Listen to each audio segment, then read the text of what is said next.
Hello दोस्तों, कैसे हैं आप सब। मैं रोहित सिंह अपने YouTube channel Rohit chemistry classes में आप सभी का स्वागत करता हूं। और आज हम लोग फिर से क्लास 11th केमिस्ट्री कक्षा 11 की रसायन विज्ञान में यूनिट फर्स्ट रसायन विज्ञान की कुछ मूलभूत अवधारणाएं, जो आपकी पहली यूनिट है, उसमें हम लोग तीसरा वीडियो आज हम लोग बनाने जा रहे हैं। और उसमें हम लोग पढ़ेंगे आज स्थिर अनुपात का नियम। जैसा कि आपको पता होगा, हमने पिछले वीडियो में बताया था, हम लोग रासायनिक संयोग के नियम पढ़ रहे हैं। उसमें हमने लास्ट पिछले दिन द्रव्यमान संरक्षण का नियम पढ़ा था। और आज हम लोग फिर से एक अगला नियम है स्थिर अनुपात का नियम पढ़ेंगे। जल्दी से आ जाइए, वीडियो को लाइक कर दीजिए, चैनल को सब्सक्राइब कर लीजिए और दोस्तों में शेयर कर दीजिए। हम लोग पढ़ना स्टार्ट करते हैं, ठीक है। हेडिंग डालेंगे स्थिर अनुपात का नियम। स्थिर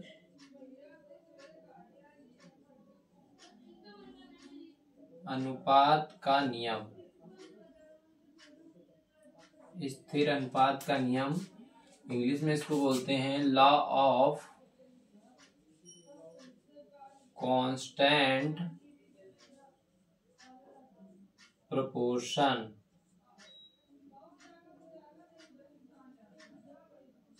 लॉ ऑफ कांस्टेंट प्रोपोर्शन, स्थिर अनुपात का नियम। तो सबसे पहले तो हम लोग ये जानेंगे कि ये स्थिर अनुपात का नियम दिया किसने था, कौन वैज्ञानिक थे जिन्होंने यह स्थिर अनुपात का नियम दिया। तो एक वैज्ञानिक थे, फ्रेंच के वैज्ञानिक कह लीजिए या फ्रांस के वैज्ञानिक J.L. प्राउस्ट। उन्होंने 1797 ईस्वी में स्थिर अनुपात के नियम का प्रतिपादन किया था। हम लोग यहाँ पर लिखेंगे इस नियम का प्रतिपादन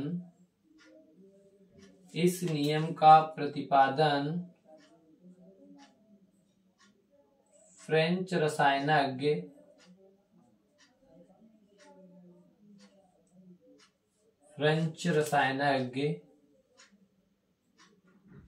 J.L. प्राउस्ट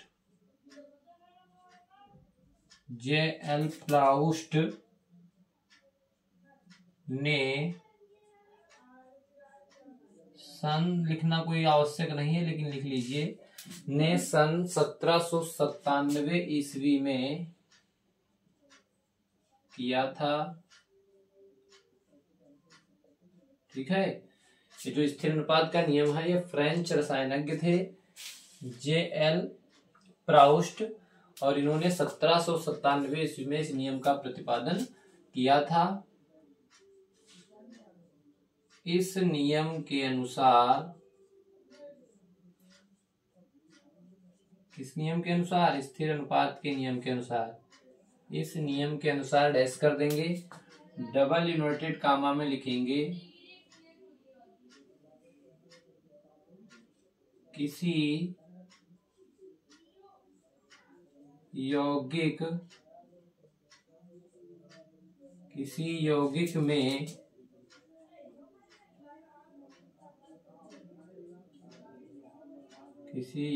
में निश्चित प्रकार के तत्व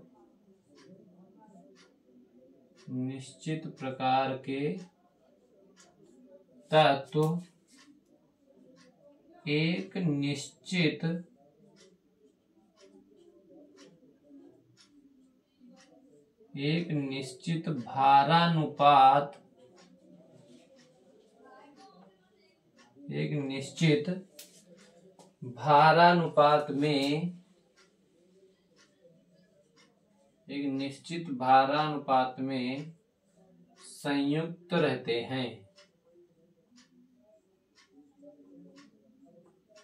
एक निश्चित भारानुपात में संयुक्त रहते हैं, ठीक है।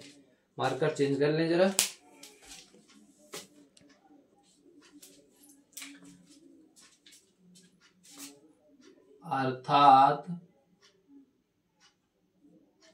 अर्थात इस नियम से अर्थात इस नियम से यह स्पष्ट होता है, इस नियम से यह स्पष्ट होता है कि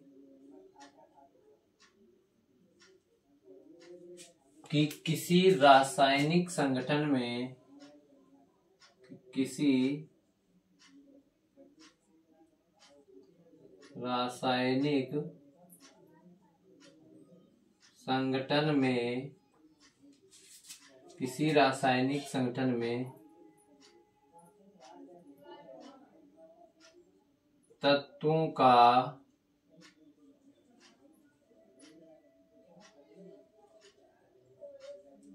का निश्चित भारानुपात होता है, निश्चित भारानुपात होता है जो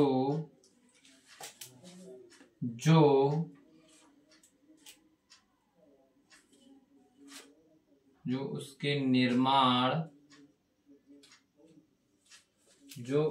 निर्माण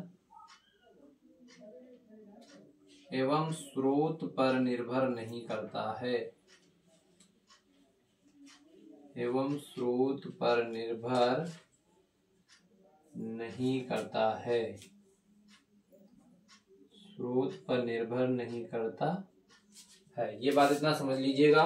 अर्थात इस नियम से यह स्पष्ट होता है कि किसी रासायनिक संगठन में, यानी कि कोई भी यौगिक है और जो रासायनिक संयोग के द्वारा बना है रासायनिक संगठन जिसका, उसमें प्रत्येक तत्व का एक निश्चित भारानुपात होगा और यह उसके निर्माण, वह यौगिक किस तरह से बन रहा है, उसका निर्माण कैसे हो रहा है या किस स्रोत से प्राप्त हो रहा है, इस बात पर निर्भर नहीं करेगा। जैसे फॉर एग्जाम्पल अगर हम लोग जल को देखें तो चाहे नदी का जल हो, चाहे कुएं का जल हो या नल का जल हो या किसी झरने का हो या तालाब का हो, तो जो भी जल है उसमें हाइड्रोजन और ऑक्सीजन तत्वों के एक निश्चित भारानुपात जो होगा वो 1:8 ही होगा और 1:8 के संयोग से ही जल बनेगा। वो स्रोत से, किसी भी स्रोत से प्राप्त हुआ हो, उसका निर्माण किसी भी तरह से हुआ है।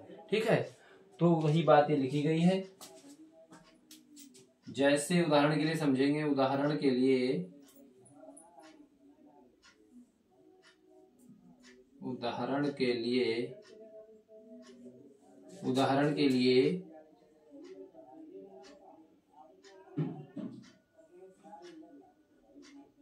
कार्बन डाइऑक्साइड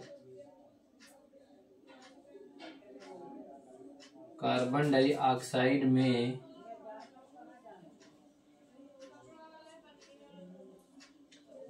कार्बन व हाइड्रोजन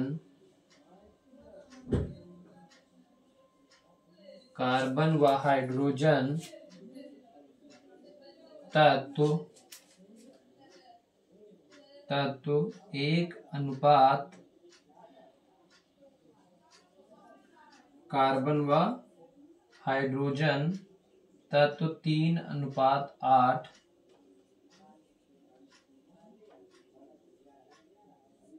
के अनुपात में संयोग से बनता है।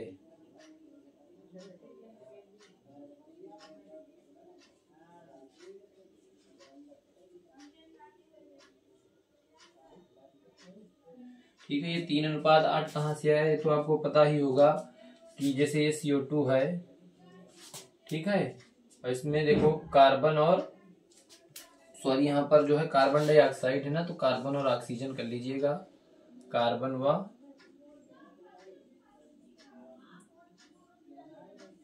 ऑक्सीजन। ठीक है, जैसे CO2 है तो इसमें देखिएगा कार्बन का परमाणु भार होता है 12, ऑक्सीजन का होता है 16, 2 है तो 32 हो जाएगा, जिसको डिवाइड करेंगे तो 6, 2 छंग 12 और ये क्या हो जाएगा 2 9 18, क्या हो जाएगा 2 9 18, इसको 6 से डिवाइड कर देते, 4 से डिवाइड कर देते हैं तो ये क्या हो जाएगा 4 3 12 और 4 और 32। तो जो कार्बन डाइऑक्साइड यौगिक ये जो बन रहा है इसमें कार्बन तत्व और ऑक्सीजन तत्व हैं, कार्बन व ऑक्सीजन 2 तत्व हैं और इनका अनुपात क्या है 3:8, क्योंकि भारानुपात जो होगा वो द्रव्यमान संख्या के अनुपात होता है और कार्बन का परमाणु भार होता है 12, ऑक्सीजन का होता है 16, 2 है तो 32 हो जाएगा, 4 3 12, 4 8 32। तो इस तरह से 3:8 के अनुपात में जब कार्बन और ऑक्सीजन रासायनिक क्रिया करेंगे, संयोग करेंगे, तो कौन बनेगा? कार्बन डाइऑक्साइड यौगिक का निर्माण होगा। ठीक है, इसी तरह से और एक उदाहरण देखेंगे। जैसे शुद्ध जल,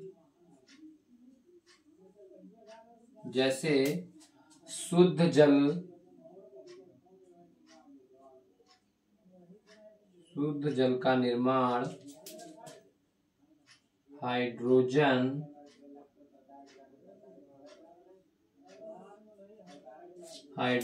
व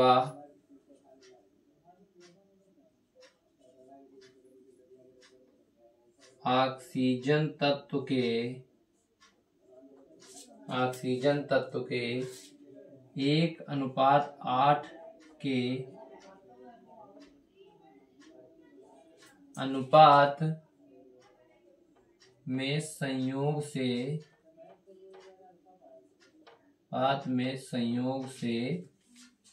बनता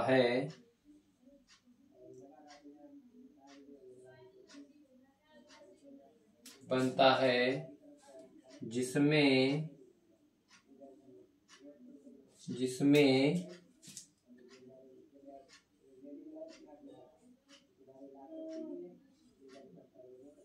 जिसमें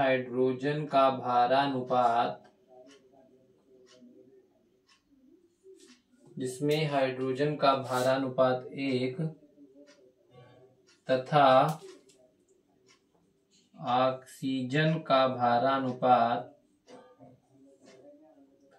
8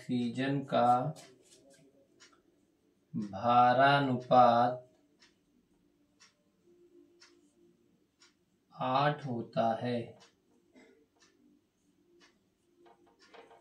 ऑक्सीजन का भारानुपात 8 होता है। कैसे? देखिए एग्जांपल के तौर पर अगर देखें H2O होता है, हाइड्रोजन कितने हैं? 2, और हाइड्रोजन का परमाणु भार द्रव्यमान संख्या कितनी होती है? 1, तो 2 है तो 1 × 2 करेंगे 2 हो जाएगा। ऑक्सीजन का हो जाएगा 16, तो इसको डिवाइड कर दें 2 1 तो 2 8 16, तो 1:8 जो है भारानुपात होगा किसका? जल का। ठीक है, तो इस तरह से ये जो स्थिर अनुपात का नियम है यही कहता है कि कोई भी यौगिक अगर वो बन रहा है, जिसका निर्माण हो रहा है, तो उसमें कोई निश्चित प्रकार के तत्व होंगे और उन निश्चित प्रकार के तत्वों का एक निश्चित भारानुपात होगा, तब जाके उस यौगिक का, किसी निश्चित यौगिक का निर्माण होगा। कुछ इसमें अपवाद भी होता है। जैसे अपवाद में देखेंगे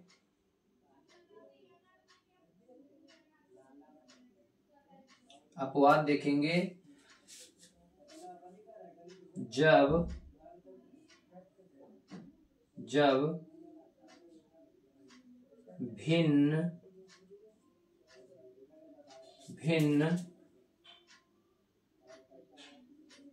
परमाणु भार या द्रव्यमान संख्या कह लें, जब भिन्न परमाणु भार वाले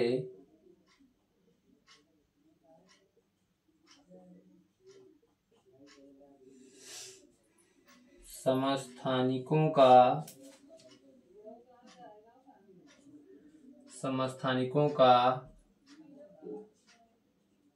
भारानुपात भी भिन्न होता है।